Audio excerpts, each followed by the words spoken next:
Ya, meski tidak menduduki posisi strategis dalam parpol, bahkan hanya berstatus sebagai petugas partai PDIP, Presiden Jokowi memiliki pengaruh besar dalam urusan persepsi publik karena memiliki tingkat kepuasan publik yang sangat tinggi. Faktor inilah yang kemudian membuat ketua umum parpol menurunkan ego masing-masing dan berlomba-lomba mencari political endorsement Presiden Jokowi. Tapi bagaimana dengan PDIP yang membesarkan dan melambungkan nama Joko Widodo selama 2 periode? Benarkah Presiden Jokowi juga melakoni test the water melalui anak-anaknya? Untuk membahasnya sudah hadir bersama kami di studio Metro TV ada politisi senior PDI Perjuangan Panda Nambaban. Bang Panda, selamat sore Bang Panda. Selamat sore. Apa kabar Bang Panda? Baik. Terima kasih atas waktunya bersama kami di Metro hari ini. Di luar studio pemirsa ada juga analis politik yang juga sebagai Direktur Eksekutif Indikator Politik Indonesia Burhanuddin Muhtadi. Mas Burhanuddin, selamat sore. Sore Kevin, sore. Ya, terima kasih atas waktunya bersama kami di Metro hari ini Mas Burhan. Saya mau ke Bang Panda dulu. Bang Panda, kedatangan Puan Maharani yang merupakan sebagai ketua tim pemenangan Ganjar Pranowo ke Solo ini buat sebagian orang bukan merupakan kunjungan kerja biasa aja nih Bang. Dianggap ini masih ada hubungannya dengan pertemuan antara Gibran dengan Prabowo Subianto pada waktu itu yang kemudian membuat Gibran dipanggil ke Jakarta lalu kemudian kata Mas Hasto dinasehati. Nah menurut Bang Panda masih ada hubungannya tidak sih dengan pertemuan Gibran Rakabuming dengan Prabowo ini kedatangan Puan ke Solo hari ini? Sebenarnya pada dasarnya tidak ada kaitan, tidak ada hubungan. Nggak ada hubungan? Oke. Patut diketahui bahwa Puan Maharani itu khusus mempunyai hubungan spesifik dengan Jawa Tengah. Karena apa? Itu daerah pemilihan dia selama 3 kali pemilu. Oke. Daerah pemilihannya. Dan dia mendapat suara terbanyak di Jawa Tengah. Jadi dan kemudian juga waktu Ganjar maju 9 tahun yang lalu jadi gubernur, ketua tim suksesnya itu Puan, gitu loh. Jadi tidak ada, jadi kedatangan dia itu wajar, kedatangan dia dengan Solo Raya berapa kabupaten, kedatangan dia wajar, ya kan. Dan dia orang yang memang betul dari Jawa Tengah, secara historis gitu loh. Jadi tidak perlu dikait-kaitkan ada hubungan dengan Prabowo atau kunjungan Prabowo, Gibran, nggak ada. Jadi urusan Gibran bertemu dengan Prabowo untuk PDIP itu sudah selesai begitu, Bang Panda? Cukup aja dinasihati kemarin. Ya sudah cukup selesai. Dan buat Gibran sendiri, terus terang ini juga pembelajaran sama dia. Ternyata belajar politik itu perlu, apalagi dia mau dibawa patron bapaknya, ya kan?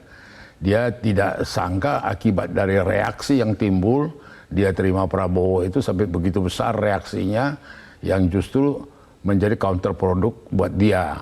Dalam arti kata seakan-akan dia mau bermain, mencoba mengkait-kaitkan dengan Prabowo yang sama sekali nggak ada hubungannya. Dan ada juga yang menarik jauh bahwa dia adalah semacam refleksi perpanjangan tangan daripada pencerminan dari bapaknya Presiden Jokowi. Itu lebih ngaco lagi gitu. Lebih ngaco lagi. Lebih ngaco. Karena Jokowi itu apapun ceritanya itu tidak ada di kamus dia mau mendua. Totally dia ke Ganjar gitu loh. Tidak ada dalam benak atau baik untuk Ibu Megawati pun, baik untuk kalangan PDI sendiri pun atau ini bahwa kemudian ada pikiran dari Jokowi untuk mendua, pasang Ganjar, pasang itu. Dua kaki. Cetek kali lah itu, gak ada itu. Dan bukan karakter Jokowi itu.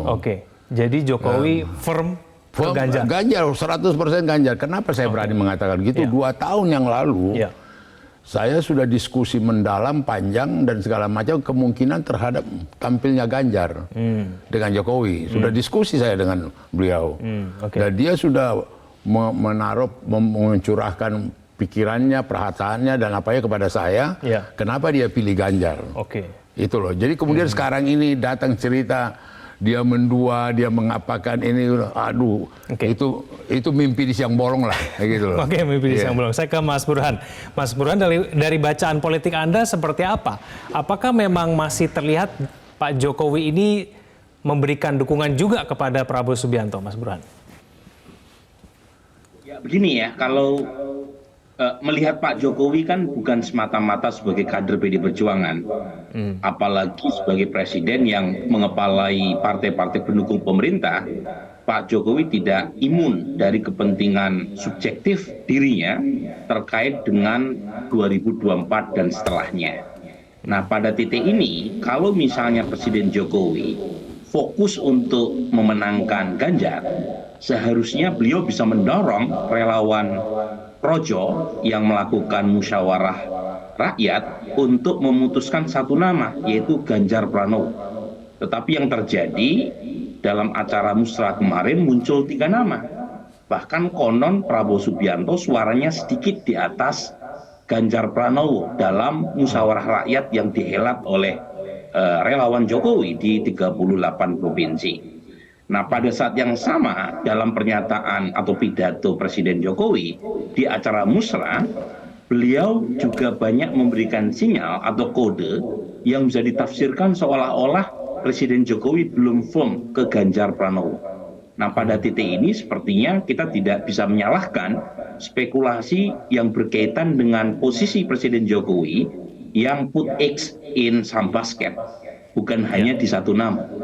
Jadi termasuk misalnya yang menarik untuk kita kaji ya, Kevin ya. Setelah putranya dipanggil oleh DPP PDI Perjuangan untuk klarifikasi terkait dengan pertemuannya dengan Prabowo Subianto, dan setelah Presiden Jokowi pulang dari kunjungan kerja di Hiroshima, acara G7, ya, justru menteri yang diundang hanya Prabowo Subianto. Buat saya menarik karena menteri dia itu banyak, 34. Kenapa hanya Prabowo Subianto yang mendapatkan privilege setelah Presiden Jokowi pulang dari kunjungan kerja? Jadi pada titik ini bukan berarti Presiden Jokowi melupakan Ganjar, tidak. Tapi saya melihat ada strategi yang sedang dilakukan oleh Presiden Jokowi dengan memberikan endorsement kepada 2 nama, Ganjar dan Prabowo Subianto. Sepertinya ada ekspektasi personal dia untuk mendorong 2 nama ini masuk di putaran kedua, karena kalau mengandalkan satu nama saja, itu tidak ada yang bisa menang satu putaran. Jadi 3 nama teratas, top 3 itu kan tidak ada yang mendapatkan 50% per 1. Dan dengan memberikan endorsement kepada Prabowo Subianto, itu ada ekspektasi Prabowo Subianto mengalahkan Anies di putaran pertama dan mendampingi Ganjar di putaran kedua. Maka kemudian muncullah ekspektasi berkaitan dengan all president man. Saya menduga seperti itu, karena kalau misalnya hanya ke Ganjar Pranowo, mudah buat Presiden Jokowi untuk mengarahkan kepada relawannya, untuk sami'na wa ta'na. Mudah buat Presiden Jokowi buat mengatakan kepada putra-putranya agar jangan menerima Pak Prabowo. Tetapi yang terjadi kan enggak seperti itu. Mas Burhan, apakah langkah dan sikap politik yang ditunjukkan oleh Gibran dan juga Kaesang ini merepresentasikan manuver politik yang tengah dilakukan oleh Presiden Jokowi, Mas Burhan? Ya, menurut saya tidak bisa disalahkan juga kalau publik menangkap kesan semacam itu ya. Tentu saja Kaesang atau Gibran itu adalah makhluk yang merdeka, yang punya sikap mandiri dan otonom dalam melakukan langkah-langkah politiknya. Tetapi buat saya, keduanya juga melakukan satu tanda kutip ya, move yang menurut saya menarik untuk kita cermati, karena juga pada titik tertentu itu seperti tidak bisa dipisahkan dari langkah-langkah Presiden Jokowi sendiri. Jadi kalau kita lihat kan Presiden Jokowi ini terutama ya, kalau kita cek ya, itu kan belum 100% ya. Beliau hadir di acara batu tulis tanggal 21 April, tetapi setelah itu saya melihat ada banyak move yang dilakukan oleh Presiden Jokowi yang tidak 100% ya, menyokong Ganjar Pranowo. Bukan berarti tidak mendukung, tetapi ada kesan beliau juga angin kepada Prabowo Subianto. Nah, memberi kesan kepada Prabowo Subianto bukan hanya sekarang-sekarang aja, bahkan sebelumnya catatan saya itu ada 5 kali tuh. Di acara Perindo, kemudian di acara Defense Affairs, itu ada pernyataan-pernyataan seperti 2024 jatahnya Prabowo, kemudian nenteng Pak Prabowo kesana kemari gitu ya. Yang lagi-lagi mengesankan Pak Jokowi tidak hanya mendukung Ganjar Pranowo, tapi juga memberi semacam angin buat Prabowo Subianto yang kemudian seolah-olah diikuti oleh anaknya. Meskipun Gibran juga tidak hanya bertemu dengan Prabowo, dia berkali-kali ketemu dengan Ganjar, ketemu juga dengan Anies gitu ya. Jadi lebih elastis, lebih fleksibel, sehingga mengesankan seolah-olah keluarga besar Pak Jokowi ini belum satu untuk all out mendukung Ganjar Pranowo. Baik, saya ke Bang Panda. Bang Panda, ada tanda-tanda, ada gestur politik yang ditunjukkan tidak hanya dari Pak Jokowi, tapi kemudian juga keluarganya bahwa tidak 100% mendukung Ganjar Pranowo, Bang. Bagaimana? Jadi itu pendapatmu tadi lah, ya. Saya lihat dari sisi lain bahwa bisa saja Mutadi mengambil interpretasi yang begitu subjektif, sama seperti Presiden pulang dari Jepang.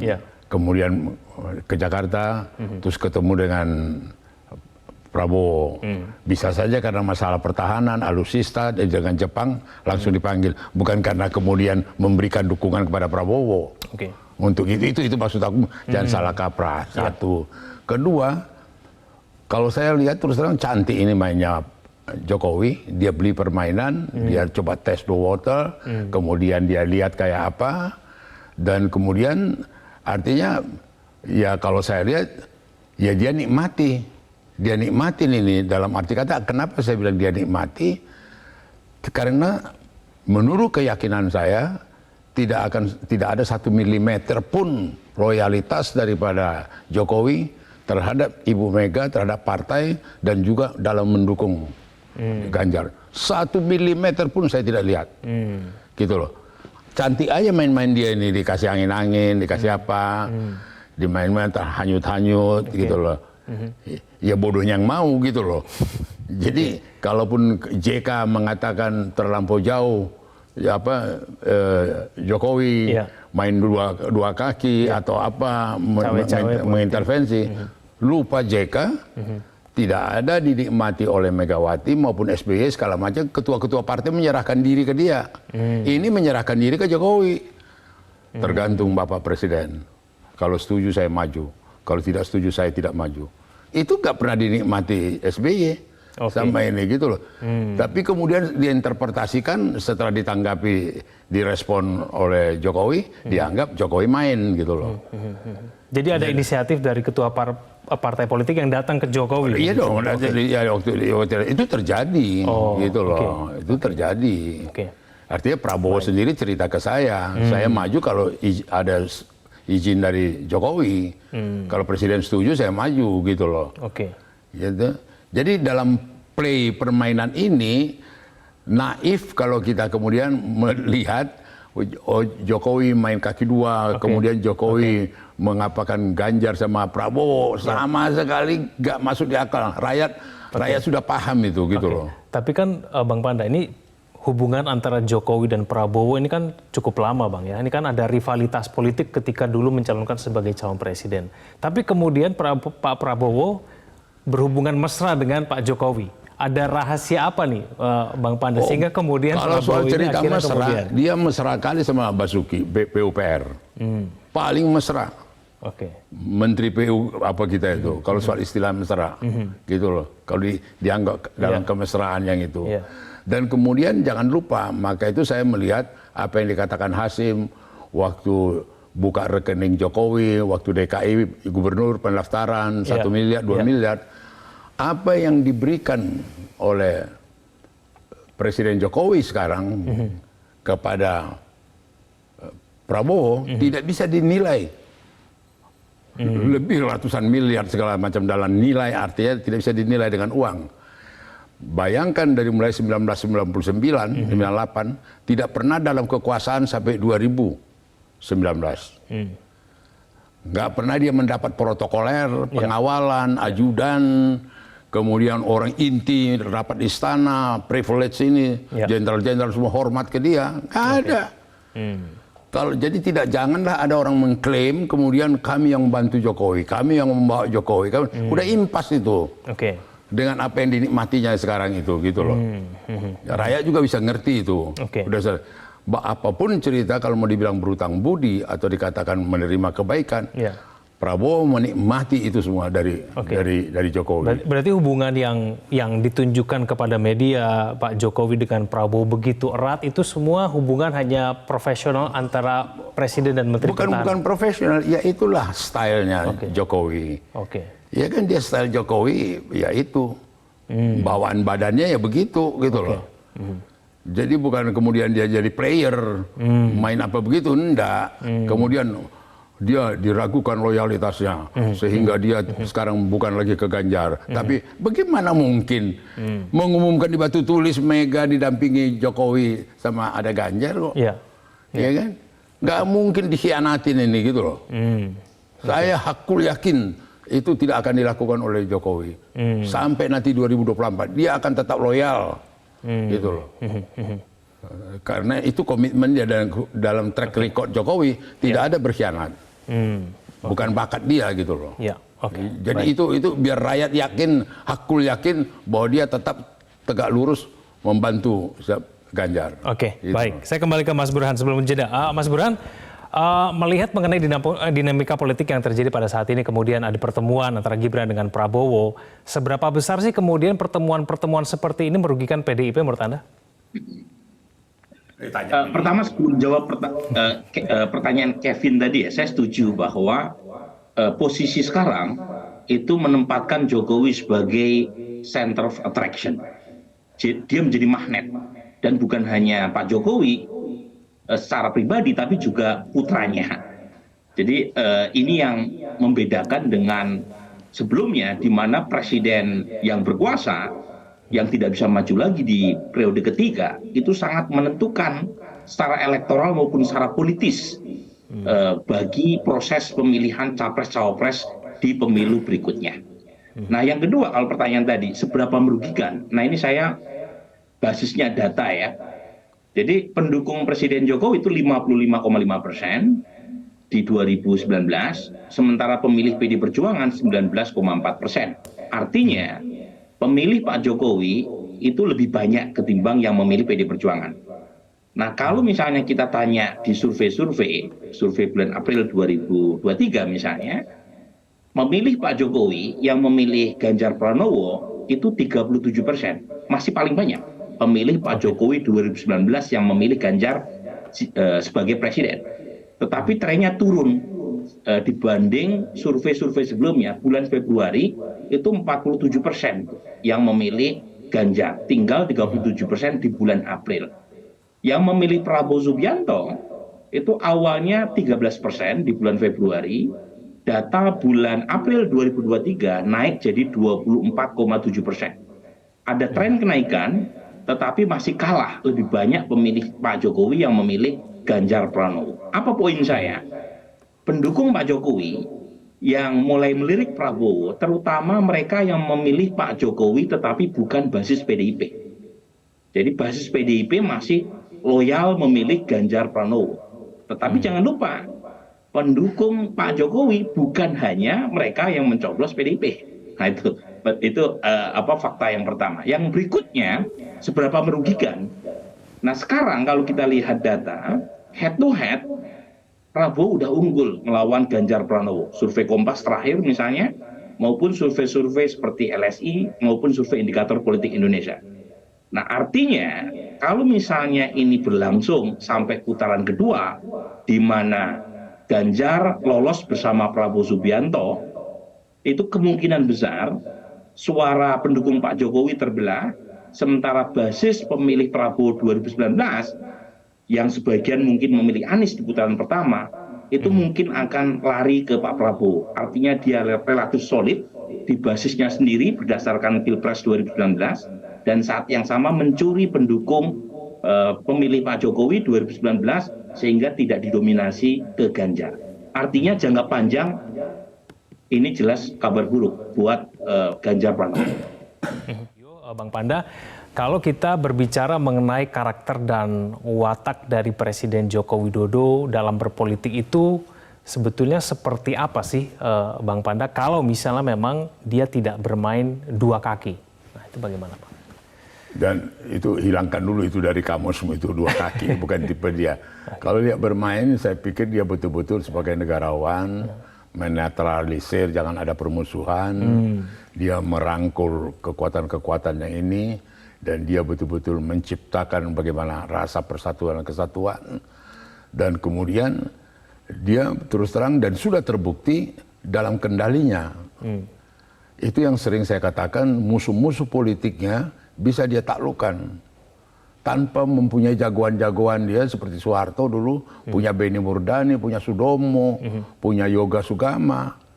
Nggak perlu dia pakai itu. Kekuatan itu dia bisa taklukkan, dia bisa edikan, gitu loh. Jadi apalagi menghadapi Prabowo atau menghadapi Anies atau menghadapi yang lain, gitu loh. Dalam kulihat, bukan saya karena terlampau fanatik atau mengkultuskan mengapakan Jokowi, banyak langkah-langkah dia masterpiece yang perlu pembelajaran, baik buat pengamat politik, buat siapa saja perlu, karena betul-betul dia dalam pengaruhnya sangat besar, dan hampir tidak ada presiden di Republik ini yang mau sampai akhir jabatannya masih mengkonsolidasi relawannya, dan kemudian juga sepertinya sehingga orang salah tafsir, mau dia periode ketiga, mau diperpanjang 3 tahun dan sebagainya. Padahal dia betul-betul mau mensolidkan orang-orang rakyat yang akan pro, yang menurut keyakinan dia siapa yang mau dia pilih. Ya kan, dia sudah menjatuhkan pilihan kepada Ganjar. Pasti dia gunakan untuk Ganjar, gitu loh. Itu nggak perlu diragukan lagi. Ya, itu yang saya lihat. Jadi kalau menjawab pertanyaanmu tadi, betul-betul cantik mainnya Jokowi. Ya, dia betul akomodatif, dia kumpul kekuatan, dia pukul ini, kemudian dia poles-poles, dia apain, baru nanti dia pakaikan, gitu loh. Baik. Mas Burhan, menurut Anda apakah memang mendapatkan endorsement dari Pak Jokowi ini memang berkorelasi dengan naiknya elektabilitas secara data, baik untuk Ganjar Pranowo maupun untuk Prabowo Subianto? Ya betul, jadi kalau dari data survei yang kami lakukan secara periodik, menunjukkan endorsement Presiden Jokowi itu punya efek. Prabowo Subianto itu mengalami rebound, awalnya nyungsep tuh, akhir tahun 2022, kemudian mengalami rebound awal 2023, setelah beberapa kali mendapatkan kode endorsement dari Presiden Jokowi. Ini yang menjelaskan ada 25% pemilih Pak Jokowi yang mulai melirik Prabowo Subianto, terutama pemilih Jokowi di luar PD Perjuangan. Nah, pertanyaannya kenapa? Nah, salah satu jawaban paling utama adalah Presiden Jokowi berhasil mempertahankan approval rating yang tinggi. Data saya 78,5% yang approve terhadap kinerja dia sebagai presiden. Data Lembaga Survei Indonesia maupun SMRC lebih tinggi lagi, 82%. Tetapi poinnya adalah popularitas yang tinggi ini membuat siapapun calon itu harus memperhitungkan Jokowi efek dalam rangka menaikkan dukungan suaranya. Nah, ini pula yang kemudian menjelaskan ada kesan rebutan klaim mendapatkan dukungan dari Presiden Jokowi, terutama antara Prabowo dan Ganjar Pranowo. Nah, jadi saya setuju sama Bung Panda tadi, memang agak berbeda dengan kebiasaan ya. Biasanya Presiden periode kedua itu lemdak biasanya ya, bukan hanya dalam kasus Indonesia, kasus di Amerika Serikat ada istilah kutukan periode kedua, second term curse, karena periode kedua itu presiden tidak bisa maju lagi di periode ketiga, sehingga mereka tidak punya insentif elektoral untuk bekerja all out. Nah, kasus Pak Jokowi ini beda, approval ratingnya justru meningkat di periode kedua ketimbang periode pertama, itu satu. Yang kedua, dia jaga relawan politiknya. Padahal dia tidak bisa maju lagi 2024. Nah, saya menduga upaya untuk menjaga relawan politik ini itu bagian dari bargaining position Pak Jokowi. Karena Presiden Pak Jokowi ini kan beda sama presiden-presiden sebelumnya ya. Pak Jokowi ini tidak punya kendali partai. Beda dengan Ibu Mega yang menjadi Ketua Umum PD Perjuangan, beda dengan Pak SBY yang menjadi veto player Partai Demokrat, beda juga dengan Gus Dur yang menjadi leader PKB. Nah, karena tidak punya partai yang berada dalam kendali langsung Presiden Jokowi, dia memakai dua instrumen sekaligus. Approval rating yang tinggi, yang kedua adalah merawat relawan politiknya. Oke, baik, perbincangannya menarik tapi waktu kita sudah terbatas. Terima kasih Mas Burhan telah bergabung bersama kami. Bang Panda juga terima kasih telah hadir bersama kami di Metro hari ini. Selamat sore, Bang Panda.